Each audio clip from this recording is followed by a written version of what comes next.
at Martin State Airport here in Maryland, and this is Our Shades of Blue. This is one of our outreach programs. We brought youth in from all around the area, and we were able to expose them to the aviation industry. We have pilots here, we have military personnel, we have the FAA. It's just a really great opportunity for young ones to learn about aviation. Shades of Blue is about reestablishing the new workforce for the aviation industry. Our goal is to get 250,000 pilots in the pilot seat over the next 15 to 20 years.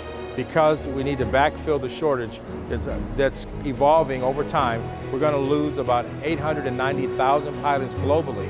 In order to meet that need, we've got to start activating children now to get interested in aviation.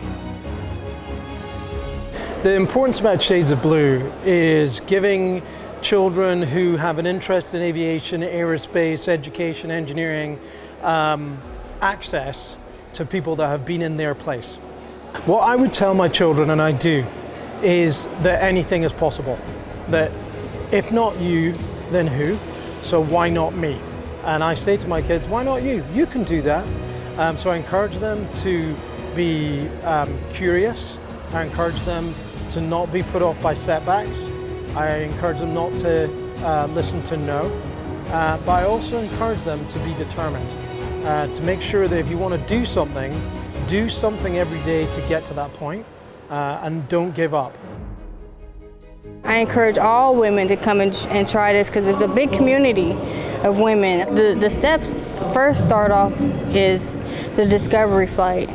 It's always the first step. The next step is just saving money. And if you could get scholarships, there's plenty of scholarships. We got programs like Women in Aviation that hands out tons of scholarships. They have Sisters of the Skies that has scholarships. Even OBAP that's here sponsoring today has scholarships. OBAP is the Organization of Black Aerospace Professionals, formerly the Organization of Black Airline Pilots. We are the largest professional organization for blacks, minorities in the aviation industry. So we're a network of individuals who come together for mentorship, for collaboration, to represent underserved minorities, to give back to the community, and to provide resources to those who are looking to join the aviation community. Aviation is extremely competitive. It is extremely competitive. It's not a jacket that you can just kind of try on. If you want to come and do this, you're going to be competing with a lot of people. It's a very attractive, can be a very lucrative career field, and so it's not something you can kind of dabble in. But if you are willing to put in the work, if you're willing to stay up late and do the studying, if you're willing to go over the information over and over and over again until you master it, on the other side, it's extremely rewarding. The benefits is phenomenal. I mean, not only did I get awarded the opportunity to go fly for Delta, but the benefits that Delta is providing for me is outnumbers all the hard work that I have done. You know, not only just being able to get to travel, you know, domestically, internationally, but the medical, the dental, the benefits that Delta's given us in general. Like, for example, the 401k, they put money in our 401k whether we put money into it or not. You know, so they're setting you up for the future. Well, the thing about it is like this. This is the best job in the world. There's no job that's equal to being a pilot, especially a commercial pilot, and you fly around the world. I just finished going to Taipei, and this next week I go to the Philippines, so I get to go all over the place. One of my favorite places to go is Hong Kong, and I love going to Australia. So parents, guess what? You get to go with them. You can go for free. You can travel on their benefits. It's a wonderful life. Trust me, you won't regret encouraging them to be a pilot. This is the first symposium for the Aviation Student Symposium here at Martin State Airport, and our goal is to make this an annual event to introduce students to opportunities in aviation and aerospace. So this first one I think is very successful from the feedback I got from the educators, the parents, and the students themselves. So we're looking to have them come next year and at this same location experience, I'm going to say at least as good, but possibly a greater event with more participation in the coming years. And the more they share with their friends, they're going to find themselves in circles and places interacting with people that they may not have dreamed of, but it's possible. I mean, today, if you had never met an astronaut before, there was an astronaut here at our program. If you've never met a young pilot before, meaning in their 20s, we have pilots here who are commercial airline pilots in their 20s. So you can actually meet young people who have already fulfilled their dreams, and they're here to help other young people start to fulfill theirs. It's all about outreach and mentorship. I'm a big promoter of mentorship and outreach. And sometimes you don't know what you don't know. And then when you get the exposure of coming to a hangar and seeing an airplane, like we've seen some of the A-10s, maybe you got some footage of that, that can be transformative for a young person. And then they may say, you know what, maybe I could do that.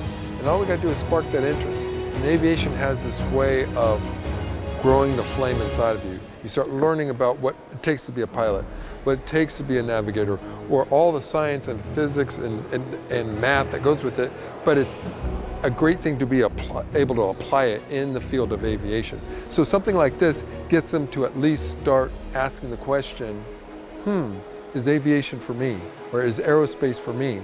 And the answer could be no, but at least they've been exposed. And for the ones who may not know, and then they found something that they could link to or find inspiration from, this could be transformative for them. Where Angel, 10 years from now, you may have one of them interviewing them that they got their start in aviation at an event like this. There's so many jobs in aviation. I mean, we describe it as, certainly in the airline industry, as above wing and below wing. So if you want to work above wing, then not only can you be a pilot, but you can be a flight attendant. And we have nearly 30,000 flight attendants here at United Airlines. They are a critical part of our safety team.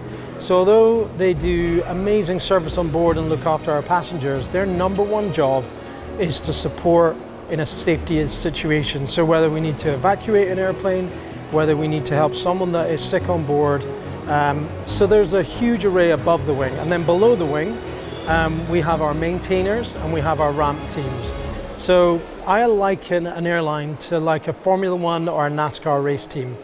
Yes, there's a couple of people driving, but that team doesn't work without the above and below wing team to make it happen. Yeah, today we had an organization called the Council of the Great City Schools here. We're participating with them. Across the United States, they have 82 major urban organizations made up of nothing but school districts and superintendents that was a part of this effort today. And so they have 8 million students under their umbrella. So if they're part of the Council of the Great City Schools, they can reach out to those folks there. If they're independent schools or smaller school districts, they can contact us directly and we can engage them that way. Thank you for being here. Thank you for waking up early. Can we give a round of applause to the teachers and the principals and the assistant principals who got you here today, and to the parents that joined you or made sure you got up this morning even though it was Saturday. Thank you for that. I want to also thank the FAA, United Airlines, the Naval Academy, Porpoise Robotics, and the Organization of Black Aerospace Professionals for being here today. Yeah, I would like to say thank you, first of all, to Mr. Harold Fowler, who is the director of the airport here at Martin State. And him and his whole entire team, they've been so gracious in helping us with everything we needed to make this a success. I'd like to also thank the FAA for coming out and being a part of this, United Airlines, the Organization of Black Aerospace Professionals, the Shades of Blue team. We had several of our members here, Mr. Marvin Richardson, the former director of the ATF. We had Mr. Bruce Atlas, the former COO of Ontario International Airport, Mr. Robert Salcedo, who came all the way out to here from Los Angeles, the president of the Community Build Organization, the United States Naval Academy. You don't become a pilot by accident. You've got to want it, and you go after it. It gets back to the mindset thing. As I said, I was just an average kid with an above average dream to fly. And once I made the decision that it's going to happen, boom. You focus all your energy into it. So simply figure out, and it doesn't have to be aviation, figure out what it is that you're most passionate about. And then seek out mentors who've done it and who will help you, guide you, and maybe even invest in you. But you've got to make the choice for yourself. No one's going to do it for you. So if it's aviation, say, okay, I'm going to be a pilot, and go after it and chase it like there's no tomorrow. As I said earlier, chase your dreams until they can't run anymore, because then they won't be dreams anymore. To be motivated is to be human. we tend to do things we want to do. You know, if you can say if a kid wanted to go to that party, wouldn't care if he's crippled, he'd crawl. You have to want to do it. And if you're motivated to do it, you'll find a way. But you have to be motivated. You have to think you can. And that comes from within. No one can motivate you more than you can motivate yourself. So you have to be true to yourself and say, do I want to do this? Now, as a pilot, I can talk to you and give you the love that I had to say, this is why I do it. And maybe in that, you can find a spark to say, this is in me too. But you're still going to have to look down at deep and find it in yourself to do it. But you know, there's no saying, if you do something you like, you'll never work a day in your life. Our next event following this will be at the Los Angeles International Airport in the Los Angeles area, servicing 2 schools from Los Angeles Unified. We're excited about that opportunity to do the same thing. We've maintained cohorts in the Los Angeles area for the last several years since 2014, and we'll continue to do so.